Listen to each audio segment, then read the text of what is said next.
সম্পর্ক খারাপ ছিল। জয়পুরহাটবাসী এটা রেকর্ড হচ্ছে, সারা দুনিয়া চলছে এখন। যত সন্তান আমরা আছি খুব ভালো করে শোনেন, আমরা কিন্তু 100টার প্রায় 90টা সন্তান জাহান্নামের দিকে, জান্নাতে আমরা যেতে পারবো না। একটা কারণে আমার মনে হয় আমাদের সবই ভালো কিরায় আমরা মা বাবার সাথে সম্পর্ক ঠিক রাখতে পারি না। এটা সম্পর্ক ঠিক রাখা এবং তাদের পেছনে খরচ করা, তাদের সেবা করা, সাধ্য মতো তাদের খেদমত করা, এটা আমরা 100 জনের 90টা ছেলে মেয়ে পারছি না। পারি না যে সমস্ত কারণে, তার অন্যতম কারণ হচ্ছে দুইটা। এক নম্বরে আমাকে আমার মার বাবা ছোটবেলায় এই শিক্ষা দেয়নি যে আল্লাহর পরে তাদের স্থান। কি কথা বলতে, আল্লাহর পরে যে মা বাবার স্থান, এই শিক্ষা যেখানে দেওয়া হয়, আমাকে সেই শিক্ষা আমার মা বাবা দেয়নি। এই জন্য আমি জানি না যে মা বাবা কি। দুই নম্বরে আমাদের দেশের শিক্ষা ব্যবস্থা যা আছে, সেই শিক্ষা ব্যবস্থায় মা বাবা সম্পর্কে বিস্তারিত আলোচনা নেই। আপনি দেখেন 1 থেকে 5 পর্যন্ত গানের মাস্টার নিয়েছে, শরীর চর্চার মাস্টার নিয়েছে, অথচ একজন আলেম দিয়ে কোরআন হাদিস পড়াবে সেরকম আলেম 1 থেকে 5 পর্যন্ত আজও নেওয়া হয়নি। যিনি দায়িত্বে আছেন ডক্টর মোহাম্মদ ইউনূস, 2 নবীর নাম আপনার, মোহাম্মদ একটা ইউনূস একটা, 2 নবীর নাম না? আপনি কার ইশারায় চলছেন আমরা জানি না, অন্তত নিজের নামটা তো ঠিক রাখবেন। 2 নবীর নাম নিয়ে বসে আছেন আপনি। 92% মুসলমানের দেশে একটা আলেম নিয়োগ দিতে পারেন না, আর আপনি নাসির মাস্টার নিয়েছেন।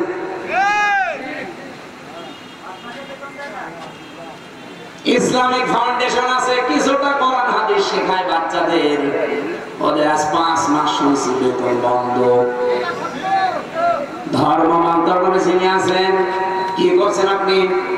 হয় দায়িত্ব সঠিকভাবে পালন করেন, নয় ছেড়ে দেন। বাংলার মুসলমানেরা সব এক হওয়া দরকার এই জায়গায়, দলমত এখানে দেখা যাবে না। সেদিন তারেক জিয়া সাহেবের কেস, অপু সাহেব ঢাকাতে আলেমদেরকে ডাক দিয়েছিল যে এই বিষয়টা আপনারা কি করছেন। গানের মাস্টার নিয়োগ দেয় এই দেশে, শরীর চর্চা করা লাগবে এইটা নিয়োগ দেয়, আর 1 থেকে 5 পর্যন্ত আলেম নিয়োগ দিল না, আপনারা কিছুই করেন না। সুতরাং সবাইকে আজ এক হওয়া লাগবে, জামাত বিএনপি চরমোনা এগুলো না, সব মুসলমান এক হন। এই মুহূর্তে দাবি তোলা লাগবে 1 থেকে 5 পর্যন্ত এই দেশে একজন মাওলানা শিক্ষক চাই। এই দাবি করেন কারা দেখে? দেখেন তো হাত তোলেন কে?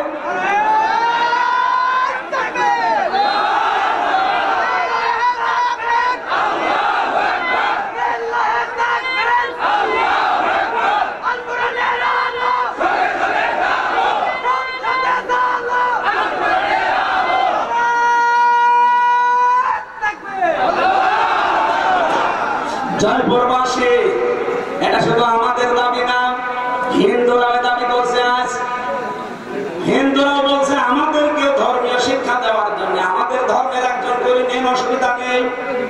কারণ কোন ধর্ম মানুষকে খারাপ হতে শেখায়? বলেন আমাদের আওয়াজ হয়তো ডক্টর ইউনূসের কাছে পৌঁছাবে কি জানি না, কিন্তু আমার মনে হয় আল্লাহর আরশে পৌঁছে গেছে। ইব্রাহিম নবীর পক্ষে একটা ব্যাংক ছিল, শুধু পোশাক করেছিল, আল্লাহ তাকেও কবুল করে নিয়েছে, তার পোশাকও পাক করে দিয়েছে। আমরা যদি কোরআনের শিক্ষার পক্ষে হাত তুলেছি, কিয়ামতের দিন এই হাত তোলাটা আমার পক্ষে সাক্ষী হয়ে দাঁড়াবে। আপনি জাহান্নামে যাচ্ছেন শুধু এই শিক্ষাটা না থাকার কারণে। আর 1 থেকে 5 পর্যন্ত পড়ার পরে অনেকে বৃত্তি দিত, আগে এইটা বৃত্তি দিত, 100 মার্কের কোরআন হাদিস ছিল। এতে জালেমা মহিলা আসার পরে 15.5 বছরে সেটাও কেটে দিয়েছে। আমরা চাই আবার ওটা পুনর্বহাল করা হোক, কারণ অনেক ছেলে মেয়েরা পরীক্ষার জন্য চাপে পড়ে হলেও পড়ে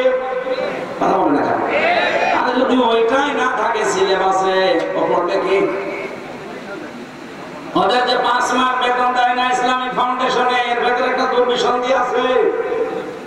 এক লোক নাকি বউকে খুব পিটাতো, আর বউ এসে বলছে তুমি যেভাবে পিটানি দাও আমাকে কি রাখবা না বাদ দিয়ে দিবা? বলছে কিলের ওজন দেখে টের পাও না? 5 মাস বেতন বন্ধ করে দিয়েছে, টের পাচ্ছেন না যে গানের মাস্টার নেয়, নাচের মাস্টার নেয়, আর কোরআনের হালকা শিক্ষা দিতে তাদের বেতন বন্ধ করে দেয়। এটা অবশ্যই কোন জায়গা থেকে কোন কাল বাহানা আসতেছে।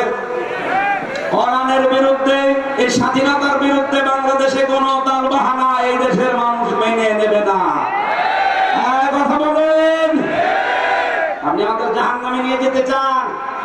মা বাবা সম্পর্কে আমরা জানি না তাদের মর্যাদা, এই কারণে হাজারো সন্তান তাদের খেদমত করে না, আলাদা করে দেয়, এমনকি বৃদ্ধাশ্রমে রেখে আসে। কি নেই? বৃদ্ধাশ্রম নেই? আপনি নীলফামারী যান, কিশোরগঞ্জ থানা আছে, দেখুন একটা বৃদ্ধাশ্রমে নিয়ে গেল আমারে, এদিকে মা এদিকে বাবারা বসে আছে লাইন দিয়ে, মুরব্বী মা আর বাবা যার কাছে একটু জিজ্ঞাসা করে আমারে ধরে হাওয়া করে কাঁদে। একজন বলছে আমার 3টা ছেলে মেয়ে বিদেশে থাকে, কিন্তু আমি আজ পড়ে আছি এখানে। আমি ওখানে বললাম মা আপনার কাছে কি মনে হয় বলেন তো? উনি বলছে আজ কতদিন বৃদ্ধাশ্রমে পড়ে আছি, আমি এখন কোরআন হাদিস আর ইসলামিক ইতিহাস পড়ি। এটা পড়ে আমি বুঝেছি এই দোষ শুধু আমার সন্তানদের না, এই দোষ আমারও আছে, কারণ ছোটবেলা থেকে তাদের দ্বীনের জ্ঞান আমি শিক্ষা দেয়নি। আল্লাহর পরে যে মা বাবার স্থান তাদের কাছে আমার সন্তানরা সেটা জানে না। এজন্য হাজারো সন্তান আমরা নষ্ট করে ফেলেছি অলরেডি, যেহেতু এই দেশে এখনো শিক্ষা ব্যবস্থা এটা জারি করা হয়নি। আপনাদের আহ্বান জানাবো, অন্য ধর্মের লোক যারা আছেন তাদের আমি বাদ দিলাম, অন্তত ইসলাম ধর্মে যারা আছে ছেলে মেয়েদেরকে নিজে বাঁচার জন্য হলেও শেষ বয়সে যদি আলাদা হতে না চান, বৃদ্ধাশ্রমে যেতে না চান, ছেলে মেয়েদেরকে কোরআন হাদিস প্রথমে 3 বছরে নুরানিতে মক্তবে পড়িয়ে দেবেন, এরপর অন্য জায়গায় দেবেন। নয়তো আপনার কপালে আসতেছে এই কিশোরগঞ্জের মতো, আপনিও ঠিক কয়েকদিন পরে যাবেন বৃদ্ধাশ্রমে, অথবা আপনাকে আলাদা করে দেবে, আপনার খরচও দেবে না। মা বাবার পেছনে খরচ করা নফল না ফরজ? খরচ। নামাজ পড়েন, মা বাবার যে সাধ্য মতো খরচ করা দরকার করেন না, না আপনার নামাজ হবে না, কারণ একটার সাথে আরেকটা রিলেটেড। কোরআন শরীফের ভেতরে আপনি দেখবেন যেখানে আল্লাহ দিয়েছেন আল্লাহর কথা, সঙ্গে সঙ্গে দিয়েছেন রাসূলের কথা, আতিউল্লাহ ওয়া আতিউর রাসূল। যেখানে নামাজের কথা সেখানে যাকাতের কথা, আকিমুস সালাত আতুজ যাকাত। যেখানে আল্লাহর শুকরিয়া আদায়ের কথা সঙ্গে সঙ্গে মা বাবার শুকরিয়া আদায়ের কথা। আনিশ করলি ওয়ালি ওয়ালিদাইকা ইলাইয়াল মাসির। তোমরা আল্লাহর শুকরিয়া আদায় করো আর মা বাবার শুকরিয়া আদায় করো। আল্লাহকে মেনে নিয়েছো কিন্তু মা বাবার শুকরিয়া নিয়ে তুমি জানো আল্লাহকেও মানো না, বলেন নাউজুবিল্লাহ। নবীজি বললেন ওরা আরাফ নামক গাছের দাঁড়িয়ে আছে, ওরা জান্নাতে যাচ্ছে না শুধু একটা কারণে, আমি যেটা আবিষ্কার করেছি আর একটু বেশি দেখেন তো মেলে কিনা। 100 ভাগের প্রায় 98 ভাগ সন্তান আমরা মা বাবাকে হয় আলাদা করে দেই, তাড়িয়ে দেই, বৃদ্ধাশ্রমে রেখে আসি। 3 নাম্বার কারণ হচ্ছে আমার অ্যানালাইসিস, এটা আমাদের বউগুলো, এই বউগুলোকে বেসন দরজা দিয়ে শুধুমাত্র নাড়াচাড়া দেয়, এদেরকে ওয়াসওয়াসা দেয়। এই বউর মা বারবার ওখান থেকে বলে কি আর কতদিন আলাদা হয়ে যান, আমি খেতে পারবি, অথচ নিজের ছেলেকে আলাদা হতে দেয় না। যেই মহিলা তার মেয়েকে দিয়ে এভাবে পরামর্শ দেয়, এটা মা না, এটা ডাইনি। আর আমার মনে হয় এরকম মহিলা যদি আজ প্যান্ডেলে থাকে, ও এতক্ষণ বর্দ আরম্ভ করেছে যে হুজুর মরব, আমি মরবো তাও বলবো, কারণ আপনাকে আমি ভালোবাসি, আমি দেখতে পাচ্ছি আপনি জাহান্নামে যাচ্ছেন, এমনকি আমাকেও ফেলে দিচ্ছেন। আপনার কারণে আজ হাজারো পরিবারে আমি দেখতে পাই তার সন্তান তার মা বাবার হক আদায় করার মন থাকে, তারপর করে না। কথা বলেন না কেন? করতে গেলে বোর মন পাওয়া যায় না, আবার বোর মতো কথা চলতে গেলে মা বাবার মন পাওয়া যায় না। সম্মানিত মা বোন যারা এখানে বসে আছেন, যারা শ্বশুর শাশুড়ি, তাদেরকে বলছি, আপনি যে মেয়েটা পেয়েছেন এটাকে নিজের মেয়ের মতো যদি মনে করতে না পারেন, আপনার ইবাদত হবে না। কারণ এই মেয়েটা সব কিছু ছেড়ে দিয়ে আপনার পরিবারে এসেছে। আপনি নিজের মেয়ের কত ভুল হয় দোষ হয় মাফ করে দেন, আর অন্যের মেয়ে এসেছে চুন থেকে পান করতেছে কানে কানে তুলে দেন। আপনি মা, খালি নামাজ পড়া রোজা রাখা কালো বোরকা পরা ইবাদত না, পুত্র বধূকে নিজের মেয়ের মতো উদার মনে ভালোবাসা, এটাও ইবাদত। এরকম বউ শাশুড়ি কম না বেশি? নেই, কম মানে দুই একটা আছে, ইতিহাসের পাতায় পড়েছি। আশা করছি জয়পুরহাটে এরকম মহিলা তৈরি হবে না। সম্মানিত মা বোনেরা, কি মনে করেন কোরআন হাদিস কি বোঝেন আমি জানি না। একটা মেয়ে লোক এসেছে আপনার বাড়িতে, তাকে আপনি নিজের মেয়ের মতো মনে না করতে পারেন, ছেলে বিয়ে দিলেন কেন? মনে মনে ভাবে যে ছেলে বিয়ে দিয়ে বৌমা দখল করে নিয়েছে। সব সময় বউকে ভালোবাসে। আরে মা, আপনার তো সেজদায় পড়ে থাকার কথা যে আমার ছেলে অন্তত বৌমা নিয়ে ব্যস্ত আছে, অন্য মেয়ের সাথে লাইন করে না।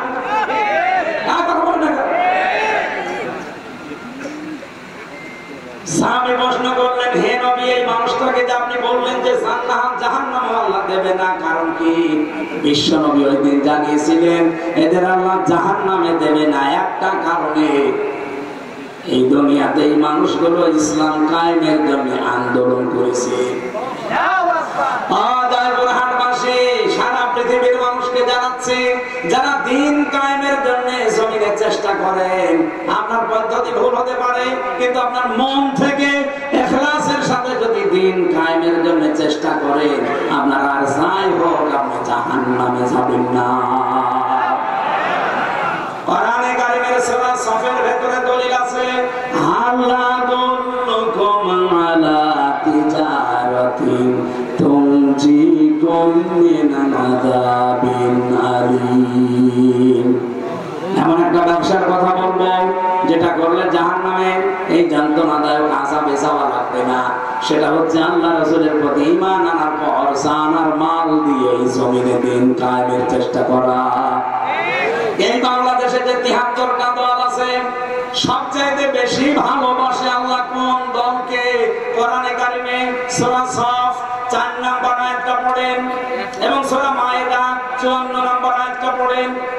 রব্বুল আলামিন যদি বানিয়ে বলে আপনি বাংলা নিয়ে আসেন, ইংরেজি নিয়ে আসেন, উর্দু নিয়ে আসেন, ফার্সি নিয়ে আসেন, যে ভাষা নিয়ে আসবেন আপনাকে দেখাবো। ইন্নাল্লাহা ইউহিব্বুল্লাযীনা ইউকাতিলুনা ফি সাবিলিহি সাফফান কাআন্নাহুম বুনিয়ানুম মারসুস। অবশ্যই আমি আল্লাহ ওই দলকে ভালোবাসি যারা সীসা গলা প্রাচীরের মতো ঐক্যবদ্ধ হয়ে এই জমিনে আল্লাহর দ্বীন কায়েমের জন্য চেষ্টা চালিয়ে যাচ্ছে। আর এই বাংলাদেশে এটা সবচেয়ে বেশি চালাচ্ছে জামাত ইসলামী।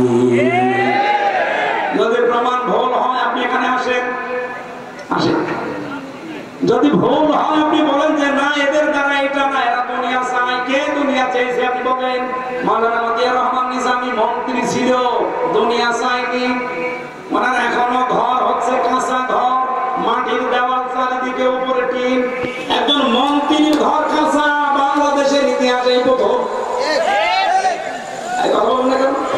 সাতক্ষীরার মাওলানা রিয়াসাত আলী এমপি ছিল জামাতে, ও একবার এখনো পর্যন্ত তার বাড়িটা এই যে খেজুর গাছের পাতা দিয়ে ঘেরা। অথচ বাংলাদেশে বহু মানুষ আমি দেখি শুধু একবার চেয়ারম্যান হয়, ৫ তলা বাড়ি হয়ে যায়। বলেন,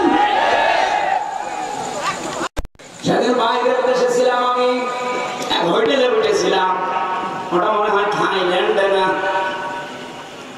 সিঙ্গাপুরে, যে কোনো একটা দেশে হবে, না মালয়েশিয়া। এই দেশগুলোতে যখন ঘুরতে যায়, মাহফিলে যায়, আমার নিয়ে যান, হোটেলে তুলে দেন। হোটেল থেকে নিচে নামলাম, নেমে দেখে ২ জন বসে বসে চা খাচ্ছে আর মুখ নিচু করে আছে। আমি তো হালকা চিনে ফেলেছি যে সালাম দিলাম, আমার সালামের জবাবে তো বলবে যে ওয়ালাইকুম আসসালাম। না, বলছে হুজুর আমরা আগেই পালিয়েছি। আরে ভাই, সালামের জবাব হচ্ছে আমরা আগেই পালিয়েছি, একটা কথা হলো বলেন তো ওয়ালাইকুম আসসালাম। বলছেন না, আপনি আগে পালালেন কেন? আপনার 620টা বাড়ি শুনেছি। আল জাজিরা রিপোর্ট দিয়েছে তার বাড়ি হচ্ছে বাংলাদেশ আর বিশ্বে মিলে 620টা, অথচ লোকটা একটা বাড়িতেও থাকতে পারে না, থাকে হোটেলে।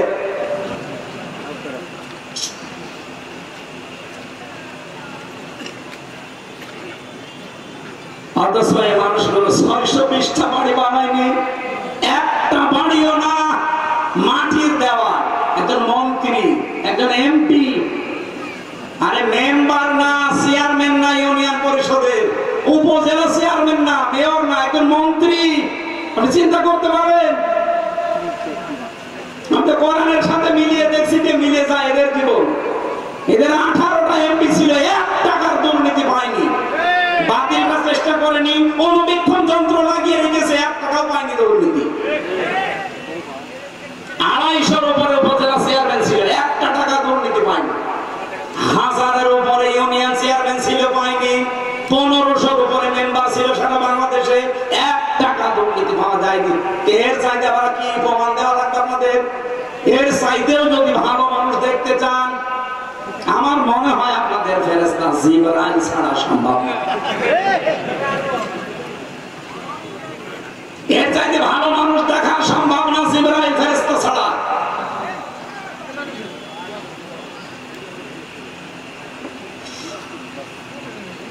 এখানে গ্যারান্টি দিতে পারি আপনাদেরকে, শেষাগলা প্রাচীরের মতো আজ ঐক্যবদ্ধ হয়ে আল্লাহর এই জমিনটায় 56,000 বর্গ মাইলে দিন কায়েমের জন্য কাঁধে কাঁধ মিলিয়ে চেষ্টা চালিয়ে যাচ্ছে মন থেকে। তার প্রমাণে 1 বছর 1 মাস বাংলাদেশ জামাত ইসলামী, ইসলামী ছাত্র শিবির, ইসলামী ছাত্র সংস্থা, অন্য কেউ যদি পারে তাদের আদর্শ নিয়ে আসুক, টিকবে না। কারণ তাদের আদর্শ আছে বিড়ি খাওয়া আদর্শ, তাদের আদর্শ হচ্ছে ডাল খাওয়া আদর্শ, তাদের আদর্শ হচ্ছে বাবা খাওয়া, হুক্কা খাওয়া। কি বঙ্গবন্ধু হুক্কা খেত না? কথা বলেন। আপনি হুক্কা খাওয়া আদর্শ নিয়ে এসে, ডাল খাওয়া আদর্শ নিয়ে এসে, রাস্তা চুরি করা আদর্শ নিয়ে এসে এই জামাত ইসলামের সাথে আপনি টক্কর দিতে চান, কিয়ামতের আগেও পারবেন না। কথা বলতে দেন ভাই। বাস্তবতার দিকে তাকিয়ে বলেন তো, এই বাংলাদেশে 56,000 বর্গ মাইল, 630টা থানা, একটা নেতা কর্মী দেখান যে জামাত ইসলামের যারা ডাল খায়, বলেন। আমি সারা দেশে ঘুরছি, একটাও পাইনি। এরা ধর্ষণ করেছে, প্রমাণ দিতে পারেন? আরে ভাই, ডাল খায় না, ধর্ষক নেই, চাঁদাবাজ নেই, এমনকি বিড়িও খায়। এই বিড়ি করেছে আর অন্য দলে বিড়ি ঘর না, ও বাপ পর্যন্ত হয়ে যাচ্ছে। একবার থানায় গিয়ে দেখি একজনকে ওসি সাহেব পিটাচ্ছে, কি গো হুজুরে ডাল খায়। আরে ভাই, ডালও খাওয়া যাবে না, বলছে হুজুরে ডাল, সে ডাল ফ্যান্সি ডাল। আপনি ডাল খান, রাস্তা খান। ওই লোকটা আমার ওইদিন বলেছিল কি সিঙ্গাপুর না মালয়েশিয়াতে, হুজুর সত্যটা কথা বলে দিই, দেশে যেতে পারবো না তো এটা আমরাও জানি।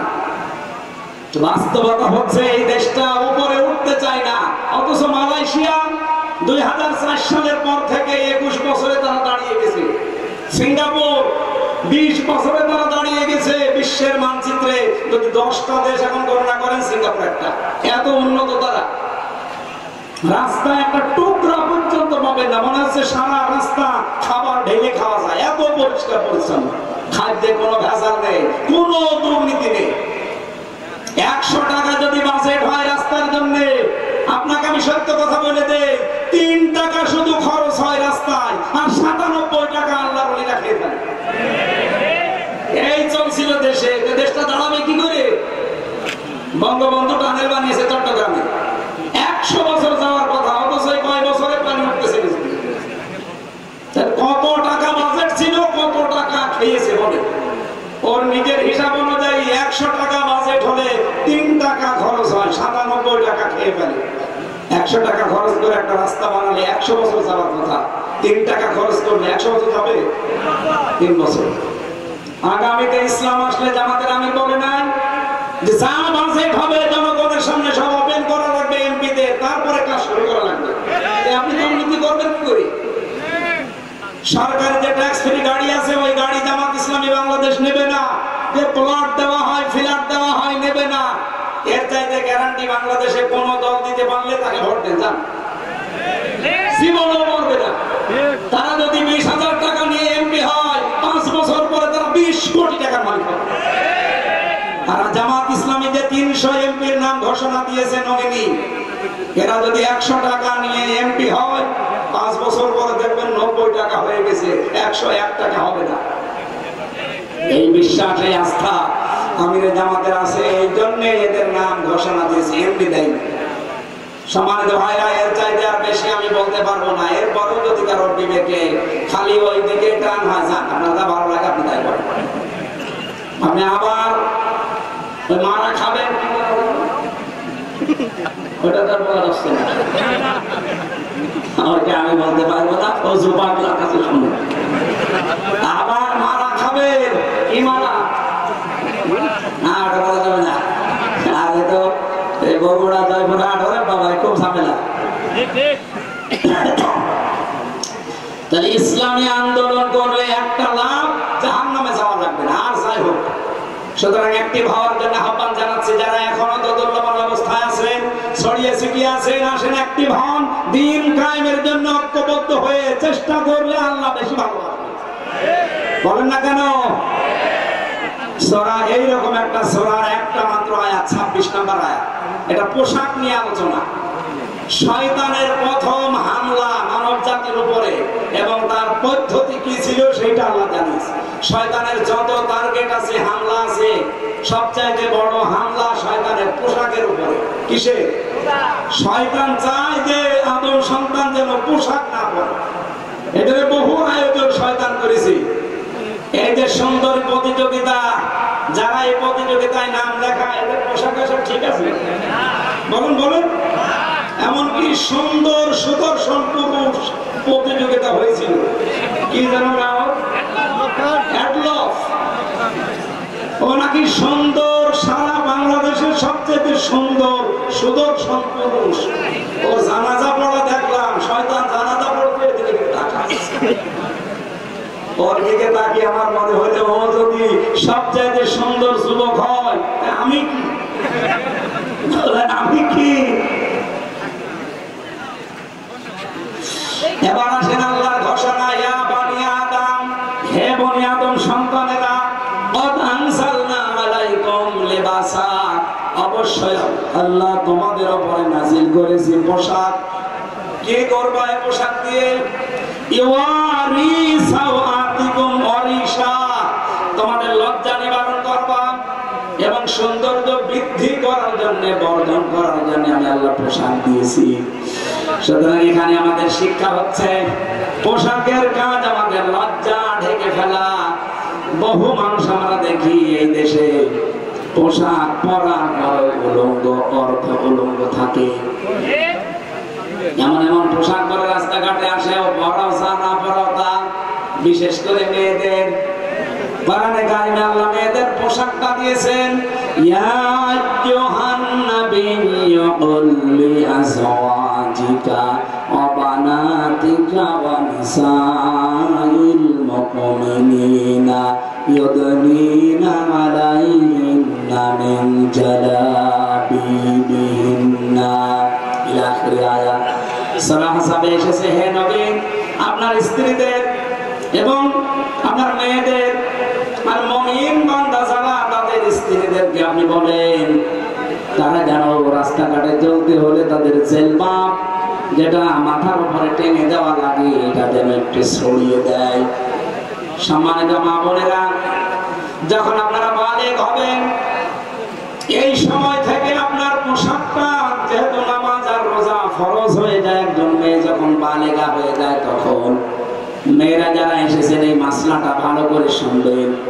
আপনার মেয়ে যখন বালিগা হবে, যখন তার শরীর খারাপ হবে, এটা 12 বছর, 13 বছর, 14 বছর, 15 বছরে হতে পারে।